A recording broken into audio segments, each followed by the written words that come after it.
नमस्कार, आपका स्वागत है आपके खुद के YouTube चैनल पर। मेरा नाम है कुलदीप और मैं यहाँ से लेकर आता हूँ प्रभु के चमत्कार, हंसी मजाक की कहानियाँ और तीसरी शक्ति से रिलेटेड यानी कि भूत प्रेतों की कहानियाँ। तो आज की कहानी है दिल्ली से मुकेश जी की। मुकेश जी के दो बड़े भाई हैं। बड़े भाई जो सबसे बड़े हैं वो एक फैक्ट्री के मालिक हैं, और जो मंझले भाई हैं वो एक बड़ी कंपनी में बहुत अच्छे पद पर कार्यरत हैं। और मुकेश जी की अभी नई नई शादी हुई है। इनकी धर्म पत्नी का नाम है गायत्री। तो पहले साल तो छोटी बहू को यानी कि गायत्री को बड़ा मान सम्मान मिल रहा है, सास ससुर से भी और अपने जेठ और जेठानियों से भी। लेकिन दूसरे साल वो मान सम्मान थोड़ा कम हो जाता है, और तीसरे साल तो जो है वो मतलब मान सम्मान जो है वो बेइज्जती में बदल जाता है। क्योंकि देखिए, जहाँ चार बर्तन होते हैं वहाँ खड़कने की आवाज़ें आती हैं, बर्तन खड़कते ही हैं ही। लेकिन इनके घर में जो ये सब हो रहा था उसका कारण था कि मुकेश जो है वो कोई विशेष कार्य नहीं करता था। वो अपने बड़े भाई के साथ उनकी फैक्ट्री जाता था, और बड़ा भाई भी देखिए इतना मान सम्मान इसको दे रहा था कि उसको एक नौकर की तरह रखता था अपने ऑफिस में, अपनी फैक्ट्री में, कि भाई ये फाइल इधर पकड़ा दे, ये काम कर दे, वो काम कर दे, पानी पिला दे। जबकि वो अगर चाहता तो अपनी बराबर वाली चेयर पर उसको बिठा सकता था, फैक्ट्री का काम समझा सकता था, एक भाई की तरह रख सकता था। और इनके साथ मतलब जो है बड़ा ही सौतेला व्यवहार किया जा रहा है, एक नौकर नौकरानी की तरह इनको रखा जा रहा है खुद के ही घर में। और माता पिता जो हैं मुकेश के, वो बेचारे कुछ बोल नहीं सकते, क्योंकि उन्हें ये पता है अगर तुम बीच में कुछ बोले तो ये लोग तुम्हें भी घर से निकाल देंगे। क्योंकि देखिए, पैसा जब इंसान के पास आता है तो पैसे के साथ साथ घमंड भी अवश्य आता है, और इन दोनों भाइयों के सिर पर घमंड जो है अच्छे से चढ़ चुका था। इनके सिर चढ़कर बोल रहा था घमंड पैसे की वजह से। तो अब होता क्या है, एक दिन जो बड़े वाली बहू है, मतलब गायत्री की जो जेठानी है, उसका बर्थडे होता है, जन्मदिन होता है, और ये लोग बर्थडे सेलिब्रेशन के लिए किसी 5 स्टार होटल में जाते हैं, पूरा परिवार। मुकेश और गायत्री जी भी साथ में हैं। बर्थडे का प्रोग्राम चल रहा है 5 स्टार होटल में। केक वेक की व्यवस्था होती है वहीं पे, और जब केक कटिंग होती है तो मुकेश जी की जो है ड्यूटी लगाई जाती है केक सर्व करने में। वहाँ पे देखिए, वैसे तो होटल्स में वेटर वगैरह जो है वो होते हैं, लेकिन जब एक वेटर ने आकर कहा कि सर लाइए मैं सर्व कर देता हूँ, तो बड़े भाई ने कहा नहीं नहीं, तुम्हारी जरूरत नहीं है, हम अपना साथ लेकर आए हैं। तो जो है छोटी बहू यानी कि गायत्री को ये जो है सहन नहीं हुआ, लेकिन मुकेश जो है फिर भी खुशी खुशी सबको केक सर्व कर रहा है। तो बीच में जैसे गायत्री जी की कुर्सी आ जाती है, मतलब मुकेश की धर्म पत्नी की चेयर आ जाती है, तो मुकेश जी कहते हैं कि आप जो है ना अपनी चेयर को थोड़ा साइड कर लीजिए, मैं इधर केक सर्व कर देता हूँ। तो गायत्री कहती है कि नहीं, मैं इधर मैं सर्व कर देती हूँ, आप आराम से बैठ जाइए। और गायत्री जैसे ही केक सर्व करने लग जाती है तो पानी का गिलास थोड़ा सा गायत्री के हाथ से छलक जाता है, और जो बड़े वाली बहू है वो इनको गायत्री जी को बहुत खरी खोटी सुनाती है, मतलब बहुत बुरे शब्दों का प्रयोग करती है। लेकिन जो अपनी पत्नी की बेइज्जती सहन कर ले वो मर्द कैसा, यहाँ मुकेश को भी बहुत बुरा लगा, और उसने जो है अपनी धर्म पत्नी का हाथ पकड़ा और वहां से चलने लगा। तो जो मंझला भाई है वो कहता है अगर ज्यादा बकवास की तो तुझे नौकरी से हटा दूंगा, अभी बोल के भाई को तुझे नौकरी से हटवा दूंगा। मतलब उसकी खिल्लियां उड़ाई जा रही है, मजाक उड़ाया जा रहा है। तो बड़ा भाई कहता है कि मैंने इसको नौकरी पर रखा ही कब था। तो वो दोनों मुकेश और गायत्री कुछ नहीं बोलते, अपने आंसू पोंछते हुए होटल से बाहर निकलते हैं। और वो जैसे ही होटल से बाहर निकलते हैं तो एक सूट बूट वाले बाबूजी बहुत बड़ी गाड़ी में उतर कर आते हैं, और वो देखते हैं कि ये दोनों जो है परेशान है, आंसू पोंछ रहे। ये आकर पूछते हैं कि आपको किसी ने कुछ कहा क्या हुआ है, किसने आपके साथ कोई दुर्व्यवहार किया है? तो मुकेश जी कहते हैं नहीं नहीं कोई बात नहीं है, घर की बात है। लेकिन गायत्री जो कहती है हाँ बाबूजी हुआ है हमारे साथ दुर्व्यवहार, लेकिन उसमें आप कुछ नहीं कर सकते, घर की बात है। तो वो जो बाबूजी हैं वो कहते हैं बेटा आपने मेरे को बाबूजी बोला है और तुम मेरी बेटी की तरह हो, बताओ तो सही बात क्या है। तो वो लोग जो है सारी बातें उन्हें बताते हैं। तो वो जो बाबूजी है वो कहते हैं बेटा कोई बात नहीं, तुम्हें घबराने की जरूरत नहीं है। तुम्हें ऐसी जगह पहली बात तो नौकरी करनी ही नहीं चाहिए जो लोग तुम्हारी बात बात पर बेइज्जती कर रहे हैं। तो मुकेश कहता है बाबूजी और मैं कर ही क्या सकता हूँ।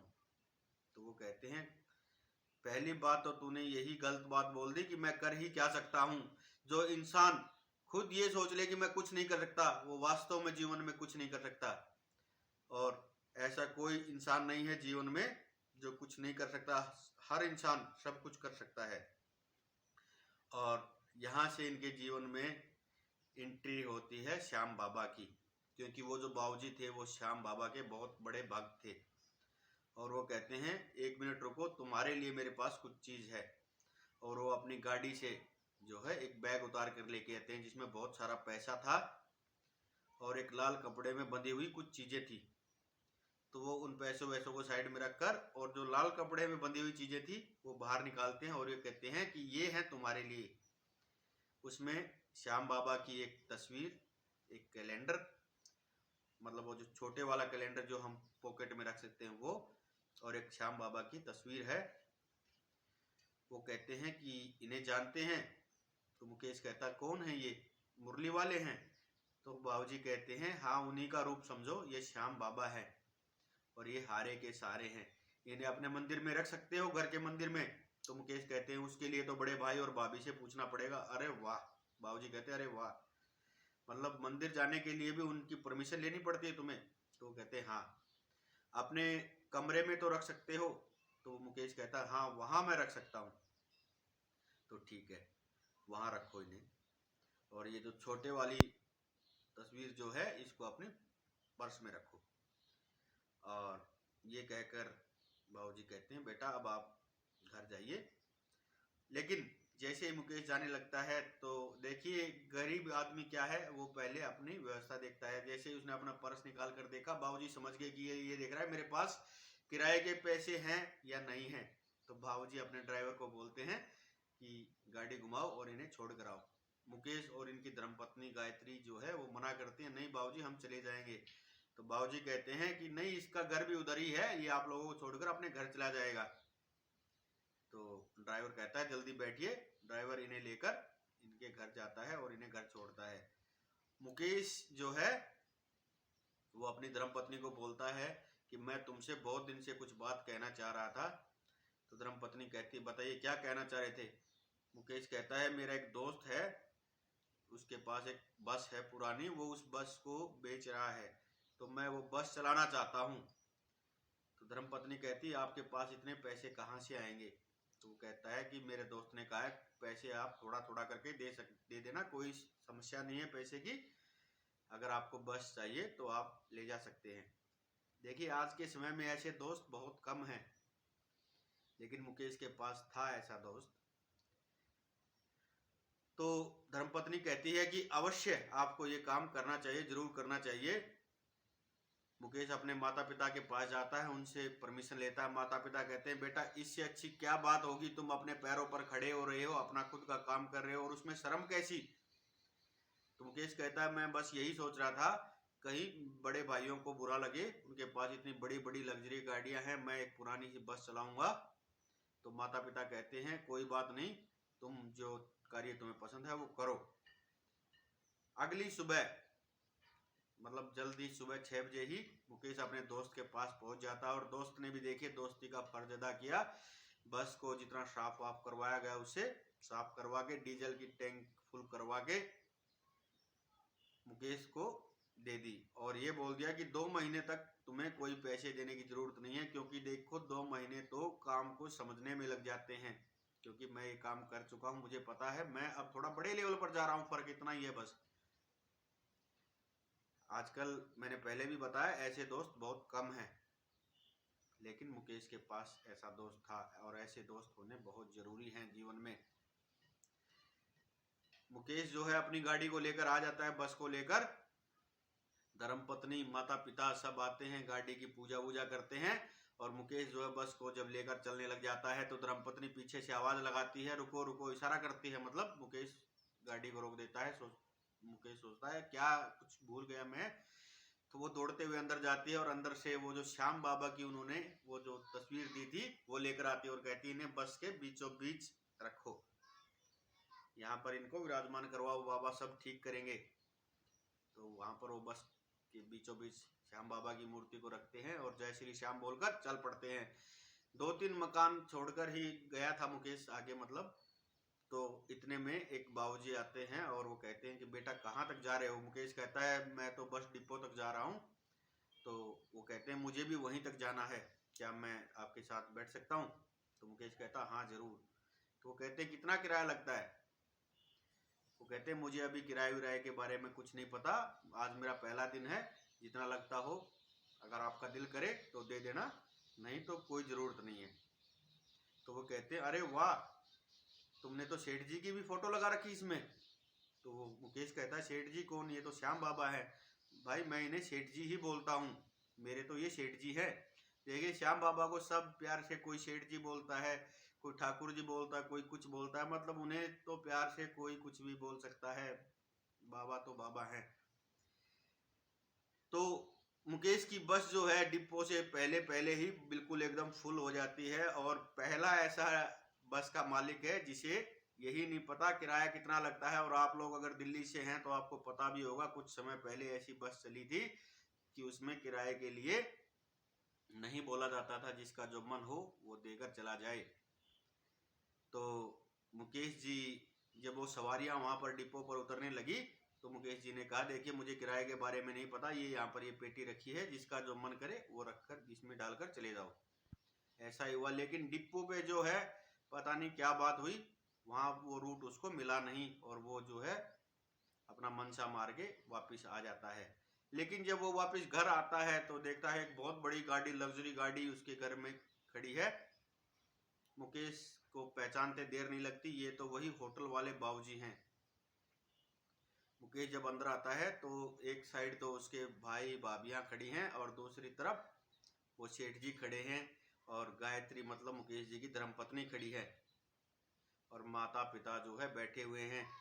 तो मुकेश जो है हाथ जोड़कर उन्हें बोलता है जय श्री श्याम बाबूजी आप कैसे। तो वो कहते हैं अरे मुकेश बेटा तुम्हारा कमरा कौन सा है। मुकेश कहता है अरे बाबूजी आइए बैठिए बैठिए आप यहाँ बैठिए। तो वो कहते नहीं नहीं ये तो इन बड़े लोगों का ड्राइंग रूम है, तुम बताओ तुम्हारा कमरा कहाँ है। तो मुकेश कहता है ये इधर है। बाबूजी और मुकेश और गायत्री अपने कमरे में जाते हैं, और गायत्री कहती है बाबूजी मैं आपके लिए अच्छी सी चाय बना कर लेके आती हूँ। तो बाबूजी कहते हैं हाँ जरूर बेटा, और जो मैं बात बताने अभी आया हूँ उसके लिए एक चाय तो बनती ही है। तो गायत्री कहती बात बताइए, लेकिन बाबूजी कहते नहीं पहले चाय। अब गायत्री चाय बना कर लेके आती है, और फिर पूछते हैं बाबूजी बताइए क्या बात है। तो बाबूजी कहते हैं कि आज का तुम्हारा दिन कैसे रहा बेटा, पहले तो ये बताओ। जैसे एक पिता पूछता है अपने बेटे से, मतलब सेम वही बातें मतलब बाबूजी उसके साथ कर रहे हैं। तो मुकेश ने बताया मुझे रूट नहीं मिला। तो बाबूजी कहते हैं कोई बात नहीं, आज हमें जो है खाटू श्याम दरबार जाना है राजस्थान, क्या तुम लेकर चलोगे। मुकेश कहता बाबूजी आपके पास तो इतनी बड़ी गाड़ी है, गाड़ियां हैं, आप मेरी इस बस से चलेंगे। हाँ हम तुम्हारी बस से चलेंगे, क्या तुम लेकर चलोगे, और उसके लिए हम तुम्हें किराया भी देंगे। तो मुकेश कहता हाँ बाबूजी जरूर चलूंगा, लेकिन ये बताइए है कहाँ पर ये खाटू श्याम दरबार। तो वो कहते हैं कुछ नहीं यही बस राजस्थान में है, अभी चलेंगे शाम को और रात तक पहुंच जाएंगे, सुबह दर्शन करके दोपहर को वहां से वापसी। तो मुकेश कहता है हाँ बाबूजी लेकिन चलना कब है, अभी 1 घंटे बाद। तो बाबूजी जो है एड्रेस बताते हैं गाड़ी कहाँ पर लगानी है, और वहाँ जब वो मुकेश गाड़ी लेकर जाते हैं, गाड़ियाँ वहाँ पर देखता है बहुत बड़ी बड़ी लग्जरी गाड़ियाँ हैं। लेकिन बाबूजी एक चीज़ और भी बोल कर गए थे कि अपनी धर्म पत्नी को भी साथ लेकर चलना है, कभी तुम अकेले बाबा के दर्शन कर लो और ये रह जाए। तो मुकेश अपनी धर्मपत्नी को बिठाकर जब वहाँ पहुँचता है, वहाँ पर बहुत बड़ी बड़ी गाड़ियाँ खड़ी हैं, लेकिन उनको तो सिर्फ ये था कि भाई मुकेश के काम की शुरुआत करवानी थी, धंधे की शुरुआत करवानी थी। सब मुकेश की बस में बैठ जाते हैं और अच्छे से बाबा के दर्शन करते हैं। मुकेश वहाँ बाबा के दरबार में जाकर बाबा से बस एक ही अरदास करते हैं कि मुझे, मेरी धर्मपत्नी और माता पिता को हमेशा खुश रखो। बस बाबा अपना हाथ हमारे ऊपर रखो, अपनी दया दृष्टि बनाए रखो। अच्छे हंसी खुशी सब वापस आते हैं बाबा के दर्शन करके। बाबूजी जो है उन्हें बोलते हैं कि मुकेश एक फ़ोन ले लो, कुछ मतलब किराया देते हैं और कुछ पैसे एक्स्ट्रा देते हैं कि बेटा एक मोबाइल और ले लो, एक फ़ोन, क्योंकि बिजनेसमैन हो गए और तुम लोगों को तुमसे संपर्क करना होगा तो कैसे करेंगे। और मुकेश कहता है ठीक है बाबूजी। और वापस जब घर जाता है, मोबाइल लेता है तो बाबूजी के पास फ़ोन करता है। बाबूजी कहते हैं अरे वाह बेटा, बहुत अच्छा किया, मैं भी तुमसे अभी बात ही करना चाह रहा था। मेरे घर से छोड़कर जो तीसरा घर है, अभी थोड़ी देर बाद वहाँ से जाना है। तो मुकेश पूछता है कहाँ? अरे कहाँ कहाँ, वहीं बाबा श्याम दरबार, राजस्थान। तो मुकेश कहता है हाँ बाबूजी जरूर। अब 3 महीने बाद, मतलब ये मानो 1 महीने में कम से कम 20 चक्कर इनके खाटू श्याम बाबा के लगे दरबार के। 3 महीने बाद मुकेश ने एक नई बस ले ली और फिर 3 महीने बाद एक नई बस। मतलब आज के दिन मुकेश के पास 18 बसें हैं। जी हाँ, 18 बस। और मुकेश ने वो घर छोड़ दिया है, वो बड़े लोगों का घर। अब अपनी धर्मपत्नी और माता पिता के साथ उनसे भी बड़े घर में रह रहा है और उनसे बड़ी बड़ी 3 लग्जरी गाड़ियां हैं और 18 बसें हैं मुकेश के पास। और श्याम बाबा के दरबार में आज महीने में एक बार फ्री बस सर्विस है मुकेश जी की तरफ से। तो ये थी आज की कहानी। उम्मीद करता हूँ आप लोगों को पसंद आई होगी। अगर पसंद आई हो तो लाइक करना, शेयर करना और कमेंट में लिखना जय श्री श्याम। और अगर चैनल पर नए हो तो प्लीज़ सब्सक्राइब करना दोस्तों, मुझे आपकी सपोर्ट की बहुत ज़रूरत है। जय श्री श्याम, हर हर महादेव।